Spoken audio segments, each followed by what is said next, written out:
Alors, on termine la correction de cette série. Alors, donc, je passe à l'exercice numéro 8, d'accord? Donc, je vous ai dit la dernière fois qu'on ne va pas faire tous les exercices. Alors, les exercices les plus importants. Alors, dans l'exercice numéro 8, alors, qu'est-ce qu'on a? Alors, d'abord, donc, c'est un extrait de l'examen de 2016, FES-MCNES. Alors, on lance une boule homogène, S, depuis la position O, d'accord? Et elle tombe vers la position A. Et on enregistre les positions consécutives du point G de la boule G0, G1, G2, G3 jusqu'à G4, comme indique la figure que vous avez ici. Alors, la durée qui sépare deux emplacements consécutifs est constante, est égale à t égale à 0,01 seconde. La distance OA égale à 1 mètre. OA égale à 1 mètre. Alors, déterminer la nature de la trajectoire du point G pendant que la balle tombe. D'accord? Alors, donc, première question, la nature de la trajectoire. Alors, tout simplement, d'accord, alors vous voyez que les positions forment une droite. Alors, c'est une trajectoire qui est rectiligne, d'accord? Alors, donc, je me rappelle, alors on a trois types de trajectoires. Une trajectoire qui est rectiligne, trajectoire qui est circulaire, trajectoire qui est curviligne, d'accord? Alors, trajectoire, alors on a dit rectiligne. Très bien. Alors, deuxième question. Bon, alors en justifiant la réponse, la justification, qu'est-ce qu'on a dit? Car donc les positions, d'accord, donc occupées par la boule, alors forment une droite. Alors calcule la durée, pardon, deuxième question, déterminer la nature du mouvement de la balle en justifiant la réponse, la nature du mouvement. Alors donc pour la nature du mouvement, alors qu'est-ce qu'on a dit? Alors donc pour la nature du mouvement, on a un mouvement qui est, d'accord, rectiligne retardé, ou bien rectiligne accéléré, ou bien rectiligne uniforme. Ça dépend de quoi? Ça dépend de la vitesse ou bien ça dépend des distances qui séparent les positions, d'accord, donc consécutives. Alors, donc qu'est-ce qu'on observe? On observe que l'écart entre les positions augmente, d'accord? Alors ça c'est le sens du mouvement, d'accord? C'est très important d'indiquer le sens du mouvement de la boule. Alors donc on observe que l'écart donc qui sépare entre les positions augmente. Alors c'est-à-dire que la distance augmente pendant d'accord, donc des durées qui sont égales. Alors d'accord, donc c'est un mouvement. Alors, un mouvement rectiligne, car la trajectoire est rectiligne. Et comment elle est? Rectiligne, pardon, accélérée. D'accord? Rectiligne accélérée, d'accord? On a dit car l'écart entre les positions augmente. Très bien. Alors, la question numéro 3. Alors, donc, calculer la durée T pendant laquelle la balle tombe de la position O à la position A. Alors tout simplement, la durée T, c'est quoi? Alors qu'est-ce qu'on a? Alors vous avez, donc parmi les données, vous avez T égale à 0,1 seconde. Alors c'est quoi T?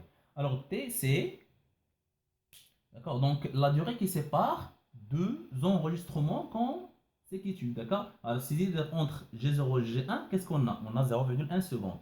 G1, G2, on a encore 0,1 seconde. G3, G2, G3, la même chose. Et G3, G4, on a 0,1 seconde. Alors, qu'est-ce qu'on va faire? Donc, on va calculer. Alors, c'est donc l'écart qu'on a. Alors, on a ça, c'est 1, 2, 3, 4. Donc, c'est 4 multiplié par T. Alors, c'est 4 fois 0,1. Donc, c'est 0,4 secondes. Ça, c'est T. Très bien. Alors, on passe à la question numéro 4. D'accord? Donc, je dois effacer le tableau. Alors, désolé, ce petit tableau. Mais quand même, l'essentiel, c'est de mieux comprendre. Bon, alors, la question numéro 4. Alors, c'est quoi la question numéro 4? Alors, calcule la vitesse moyenne Vm du point G entre la position O et la position A. Alors, la vitesse moyenne, c'est Vm égale à quoi? C'est la distance divisée par le temps, delta t ou bien t, d'accord, nécessaire pour parcouru cette distance. Alors, la distance, c'est OA divisé par quoi? T, c'est. Alors, donc, c'est grand T. Alors, donc, on peut faire ici delta T. Alors, delta T, tout simplement, c'est donc T final moins T initial. Tout simplement, c'est grand T. Alors, OA, c'est quoi? C'est 1 mètre. Vous avez OA, c'est 1 mètre. Donc, parmi dans les T, on a déjà, c'est 0,4. Donc, VM, c'est 10 divisé par 4, c'est 2,5 quoi. Alors ici, c'est en secondes, mètre par seconde. C'est l'unité légale. L'unité internationale, c'est le mètre par seconde. Très bien. Bon, alors, la boule S se trouve en position A. Voilà la position A, au-dessus d'une table horizontale et maintient son équilibre. Alors ça, c'est la figure numéro 2. Ça, c'est la figure 1. Ça, c'est la figure 2. Très bien. Alors, faire le bilan des forces exercées sur la boule S. Bilan des forces. Alors, ça c'est l'exercice 8. La question numéro 5. Alors, bilan des forces. Bon, alors, donc, avant, c'est la question 5, 1. Question 5, 5. Bon, alors, toujours, avant de faire le bilan des forces, on commence par le système étudié. Alors, le système étudié, c'est quoi le système étudié? Vous avez ici faire le bilan des forces exercées sur la boule. D'accord? Alors, donc, exercer sur la boule. Alors, toujours, le système étudié, c'est la boule. D'accord? Alors, c'est-à-dire que c'est l'objet qui subit l'action. D'accord? Alors, toujours, pour les actions mécaniques, on a un objet qui exerce l'action, un objet qui subit l'action. D'accord? Bon, alors, donc, dans ce cas, on va considérer que l'objet qui subit l'action, c'est quoi? C'est la boule. D'accord? C'est le système étudié. Alors, bilan maintenant.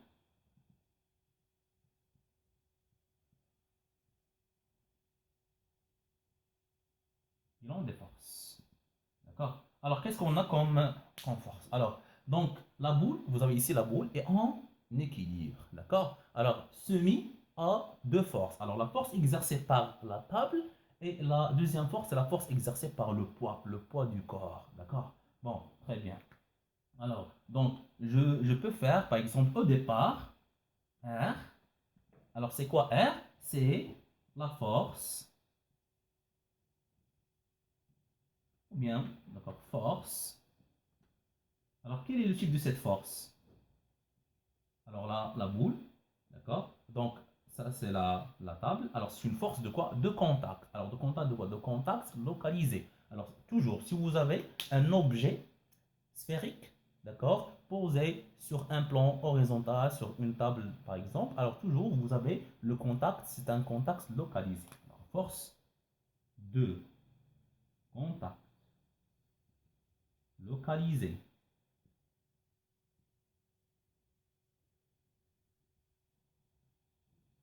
Exercé, exercé par la table. Qu'est-ce qu'on a dit? Le plomb est à la table par la table. La table.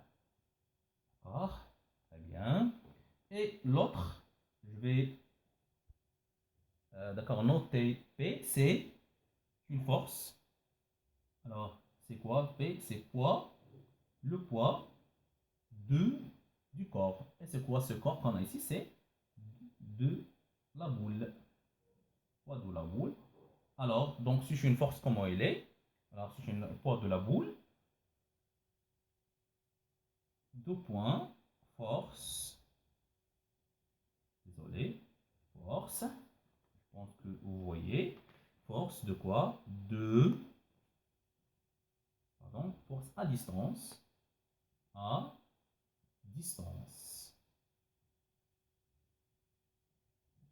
Et les forces à distance sont toujours des forces qui sont réparties. Force à distance répartie. Très bien. Alors ça c'est pour la question, d'accord, donc numéro 5. Alors donc on a donc fait le bilan et on a même classé, d'accord, donc les types des forces, d'accord. On passe à l'autre question. Question 5.2.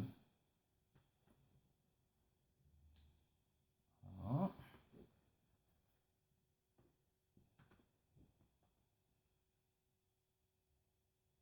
Bon, alors, désolé, on n'a pas les moyens, d'accord, de vous faire un travail comme il faut, mais l'essentiel c'est que le message doit être clair. Bon, alors la question 5 de donner les caractéristiques de la force R. La force R, 5.2, les caractéristiques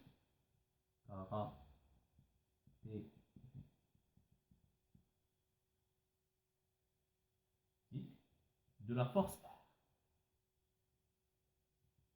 Alors les caractéristiques de la force R exercée par d'accord, donc là, par le plan, ou bien par la table sur la boule, sachant que son intensité, alors vous avez déjà l'intensité égale à 4 newtons. Alors toujours les caractéristiques, quelles sont les caractéristiques qu'on a? Alors les caractéristiques, c'est tout simplement, on a le point, d'accord, le point d'application.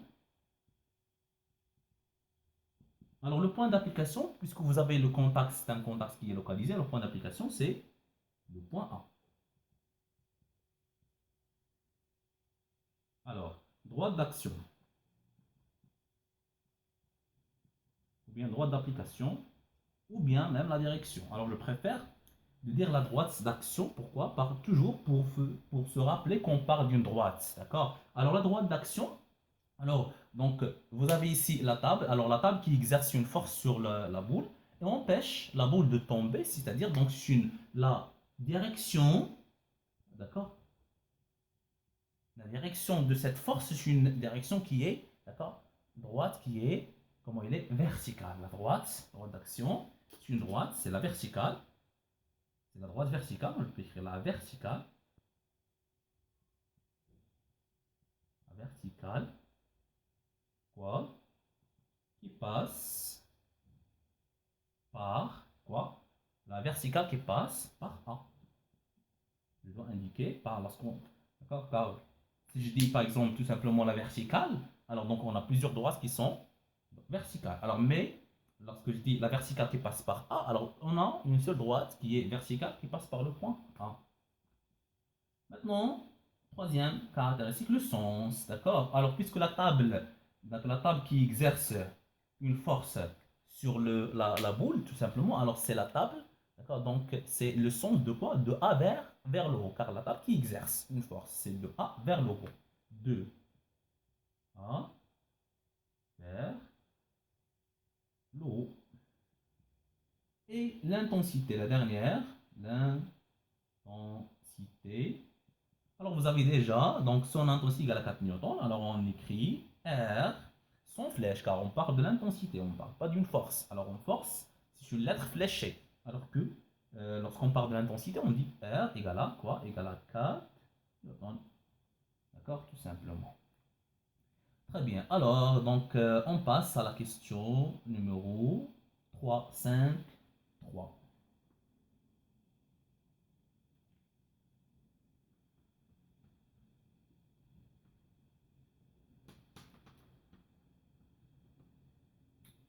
Alors 5, 5, 3.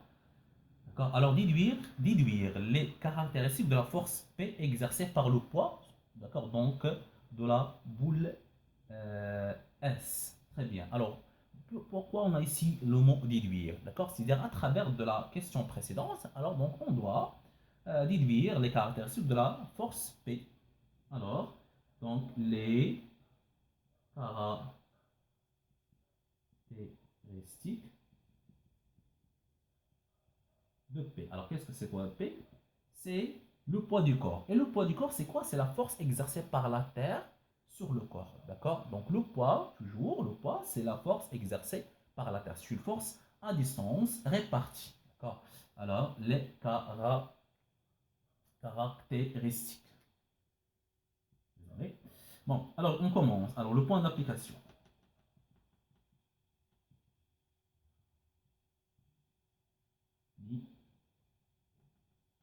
Alors, les forces à distance, toujours, son point d'application, c'est le centre, d'accord, de gravité, c'est le centre G. Alors, c'est le centre de gravité G. Je vais noter seulement G. D'accord? Alors, droite d'action. Alors, droite d'action, tout simplement, puisque, alors, donc, alors, donc, la boule est en équilibre, c'est-à-dire que, puisque la boule est en équilibre se met à deux forces, alors les deux forces, qu'est-ce qu'elles ont? Alors, elles ont la même, quoi? La même direction. C'est la droite d'action, deux sens opposés, et la même intensité. Alors, la direction, c'est toujours la droite verticale. C'est la verticale.